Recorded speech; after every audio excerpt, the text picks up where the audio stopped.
para sa ating panalangin. Tayo ay manalangin sa ngalan ng Ama, ng Anak, ng Espiritu Santo. Amen. Okay, magandang umaga mga bata. Bago kayo umupo, pakipulot ng mga basura sa inyong mga upuan. Tapos na ba? Maaari na kayong umupo. Ngayon, gusto kong malaman kung sino ang lumiban sa ating klase.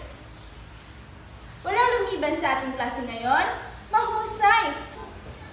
Ngayon, meron tayong aktibidad. Ito ay ang tinatawag na mahiwagang bola ng kaalaman. Ngayon, ang bolang ito ay aking ihahagis sa inyo ng mga mag-aaral at maaari nyo rin ihagis sa inyong mga kaklase. At kung sino ang makakuha ng bola, siya ay ang sasagot sa aking tanong. Ngayon, tayo ay magsisimula na. Ito na ang ating mahiwagang bola. Okay, Erich, anong ating itinalakay noong nakaraang araw? Mahusay! Ang ating itinalakay noong nakaraang araw ay ang pang-abay na pang-agaw. Okay, maaari nyo nang ipasa ang bola sa inyong kaklase. Yes, Princess! Ito ang aking tanong. Ano ang kahulugan ng pang-abay at ang pang-abay na pang-agaw? Okay, mahusay! Maaari nyo nang ipasa ang bola sa iyong kaklase. Okay, Venancio! Magbigay ng 3 halimbawa ng pang-abay na pang-agam sa isang pangungusap. Wow, mahusay, Venancio! Okay, Venancio, maaari mo na ipasa ang bola sa iyong kaklase. Yes, Dave! Ito ang iyong sasagutin. Bakit mahalagang matutunan ang tungkol sa tamang paggamit ng pang-abay na pang-agam? Bakit nga ba, Dave? Mahusay! At doon tayo nagtatapos at tayo ay magpapatuloy. At ngayon, tumungo tayo sa ating layunin. At ngayon mga bata, basahin ang ating layunin. Sabay-sabay kayo. Maraming salamat. At ngayon, babasahin ko ulit ang ating layunin. Nagagamit ang pang-abay na pamanahon sa pagpapahayag. Dapat sa pagpapahayag natin mamaya, nagagamit natin ang pang-abay na pamanahon. At ngayon, tumungo tayo sa ating pangunahing gawain. Ang ating pangunahing gawain ay salungguhitan ang pamanahon. At ngayon, sino pwede magbasa ng panuto? Okay, Erich? Maraming salamat. At babasahin ko ulit ito ngayon ha. Salungguhitan ang pang-abay na pamanahon sa bawat pangungusap. Ang gagawin natin ay sasagutan natin itong pangungusap at anong gagawin? Sasalungguhitan. Sino pwede magbasa at sagutan ito? Okay, Venancio? Okay, very good. Mag-aaral kami bukas para sa pagsusulit.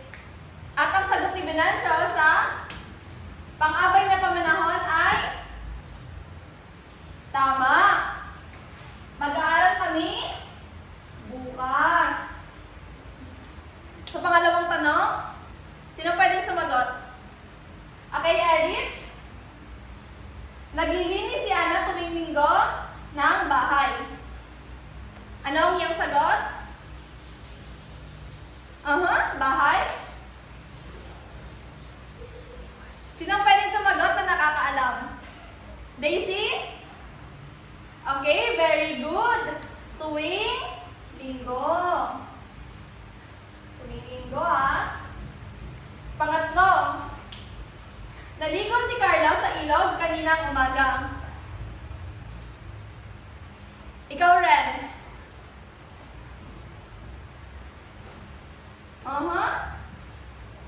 Tama. Ano sagot? Kanina?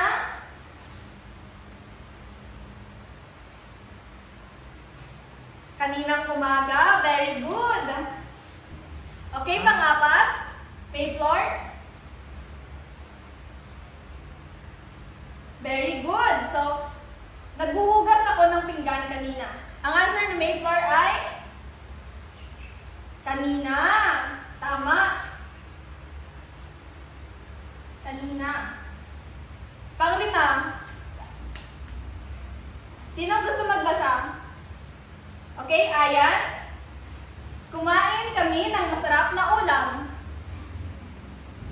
Alam mo ba ang ano sagot? Kumain?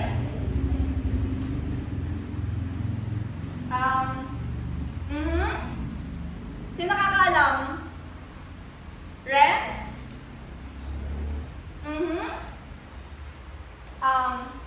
Dito ay walang pang-abay na pamanahon. Walang pang-abay na pamanahon dito dahil kumain kami ng masarap na ulam. At wala nakalagay dito ng kung kailan siya kumain. Naintindihan ba? Okay, maraming salamat. Basta tatandaan lang natin na kapag walang nakalagay na kung kailan, walang pang-abay na pamanahon. Naintindihan ba? Okay, maraming salamat. Magandang araw mga bata! Ngayon, tumungo naman tayo sa ating topiko ngayong araw. Ang ating topiko ngayong araw ay ang pang-abay. Sino ang gustong bumasa ng kahulugan ng pang-abay? Okay, Dave? Okay, maraming salamat. Ang pang-abay ay naglalarawan ng isang kilos o pandiwa, pang-uri at kapwa pang-abay. Ang pangalawa ay ang pang-abay ng pamanahon. Ang pang-abay ng pamanahon ay isang uri ng pang-abay na nagsasaad kung kailan naganap o magaganap ang kilos na taglay ng pandiwa sa pangungusap. Saad o tumutukoy ng pang-abay na pamanahon. Una, kailangan mo ba pumasok ng araw-araw? Sinong gustong sumagot? Okay, Erich? Okay, tama. Ang tamang sagot ay araw-araw. Pangalawang tanong, tuwing Pasko ay nagtitipon silang mag-anak. Sinong gustong sumagot? Okay, Dinancio? Tama. Ang tamang sagot ay tuwing Pasko. Pangatlong, pangungusap. Umpisa bukas ay dito ka na manunuluyan. Okay, Dave? Tama. Ang tamang sagot ay umpisa bukas. Sunod ay manunod kami bukas ng dula. Sino gustong sumagot? Okay, Panagiton? Tama. Ang tamang sagot ay bukas. Para sa ating uling katanungan, ipagdiriwang ngayon ng ating Pangulo ang kanyang ika-40 kaarawan. Okay, Lako? Tama. Ang tamang sagot ay ngayon. Ngayon, tumungo naman tayo sa ating gawain. Magsusulat kayo ng dalawang sariling pangungusap na may pang-abay na pamanahon. Halimbawa, kanina ay naglinis kami ng silid-aralan. Bukas ay pupunta kami ng simbahan. Bibigyan ko kayo ng 5 minuto para matapos ang inyong aktibidad. Tapos na ba ang lahat? Ngayon, ibabahagi ninyo ang inyong ginawa na pangungusap dito sa harapan. Sino ang unang gustong magbahagi ng kanyang ginawa? Okay, Erich? Magaling! Maraming salamat sa inyong pagbabahagi ng inyong ginawa. Magandang araw mga bata! Ang titulo ng inyong dula-dulaan ay Pamanahon sa Eksena. Aking babasahin ang layunin ng inyong dula-dulaan. Nagagamit ang pang-abay na pamanahon sa pagpapahayag sa pamamagitan ng dula-dulaan. Aking hahatiin ang buong klase ito sa 3 grupo at bumunot ng isang papel mula dito sa kahon at bibigyan ko lamang kayo ng 5 minuto upang buuin ang maikling dula at gamitin ng tama ang pang-abay na pamanahon sa inyong senaryo. Magtatanghal ang bawat grupo ng 2 hanggang 3 minuto Pagkatapos ng pagtanghal, pipili ang bawat grupo ng isang kasapi magpapaliwanag kung ang pang-abay na pamanahon sa inyong senaryo. Bibigyang puri ang bawat grupo batay sa rubrics na ito.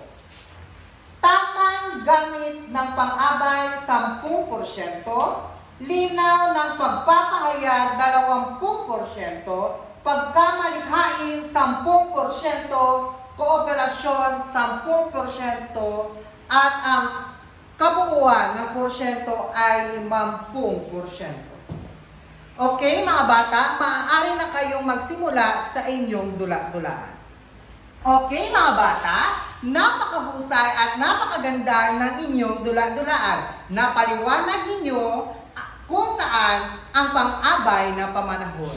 Maraming salamat. Magandang araw, Grade 4. Ngayon, ating tatalakayin ang pang-abay na pamanahon. Pero sa pamamagitan ng isang laro. Handa na ba kayo? Hindi ko kayo naririnig. Handa na ba kayo? Mahusay, Grade 4. At ngayon, ang ating laro ay tinatawag na tama o mali, galaw o hinto. Ang layunin ng ating laro ay upang matukoy ng mga mag-aaral kung ang salita o pangungusap ay gumagamit ng pang-abay na pamanahon. Yan ang ating layunin sa ating laro. At ngayon, ang pamamaraan ng ating laro ay hinihiling ko kayong magsitayo. Okay, mahusay, lahat tayo ay magsitayo. At ang ating pamamaraan ay kung merong pang-abay na pamanahon sa bawat salita, tayo ay pumalakpak o tatalon. Naiintindihan ba? Tayo ay pumalakpak o tatalon. Kung merong pang-abay na pamanahon sa bawat pangungusap. At kung wala namang pang-abay na pamanahon, tayo ay hihinto at hindi gagalaw. Naintindihan ba, mga mag-aaral? Mahusay. Yan ang pamamaraan ng ating laro. At ngayon, dadako tayo sa mga pangungusap. Ang unang pangungusap ay bukas ay pupunta kami sa palengke. Mahusay, kayo ay pumalakpak at tumalon. Marahil, ang bukas ay pang-abay na pamanahon. At ang pangalawa naman, si Ana ay maganda. Ano sa tingin nyo, mga mag-aaral? Mahusay, kayo ay hindi gumalaw. Marahil ang pangungusap ay walang pang-abay na pamanahon. Naiintindihan? Mahusay. At ang pangatlong pangusap ay kahapon ay naglinis kami ng bahay. Ano ba sa tingin ninyo? Mahusay. Kayo ay pumalakpak at tumalon marahil ang salitang kahapon ay isang pang-abay na pamanahon. At ang pag-apat naman ay naglalaro sila sa labas. Ano sa tingin ninyo, mga mag-aaral? Mahusay. Hindi kayo tumalon o pumalakpak marahil walang pang-abay na pamanahon sa pangungusap. At ang panghuli naman ay ngayon ay nag-aaral tayo. Ano sa tingin ninyo? Mahusay. Kayo ay pumalakpak at tumalon marahil ang pangungusap ay may pang-abay na pamanahon, kundi ang salitang ngayon. Mahusay, mga bata. At ngayon naman, tatanungin ko kayo, ano nga ba ang mga pangungusap na iyon? Maraming salamat. Ito ay nagsasaad ng kilos. At ano naman itong kilos na ito? Mahusay, Daisy. Ito ay pang-abay na pamanahon. At ngayon naman, mga bata, ay dadako tayo sa isang mini drill. Ang inyong mini-drill ay ang pangungusap ko, pamanahon mo. At ang layunin ng mini-drill na ito ay upang masuri kung nagagamit ng mga mag-aaral ang pang-abay na pamanahon sa pagbuo ng pangungusap. So ngayon, mga mag-aaral, kayo ay bubuo ng isang pangungusap. Ito ay nababatay sa pang-abay na pamanahon. Dapat ang inyong mga pangungusap na dapat gawin ay may pang-abay na pamanahon. Naiintindihan ba? At ngayon, kayo ay magsisimula na. Kumuha ng isang malinis na papel at magsulat ng inyong pangungusap na may pang-abay na pamanahon. Naiintindihan ba? Okay, mahusay mga mag-aaral. Okay, mga mag-aaral, at ito ang panuto ng inyong mini-drill.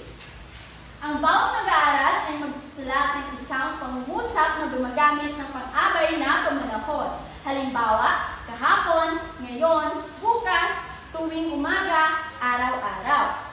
Panuto 2, pagkatapos may sulat, babasa ang bawat mag-aaral ng kanilang pangungusap sa harap ng klase. Kaya kayo ay magsimula na sa inyong gawain. At ngayon, ating tutunghayin ang inyong mga nagawang pangungusap. Okay, Daisy, maaari mo bang ibahagi ang iyong pangungusap? Maraming salamat sa iyong pangungusap. Ang pangungusap ni Daisy ay, tuwing linggo kami ay naglilinis ng bahay. Ano kaya ang pang-abay na pamanahon doon?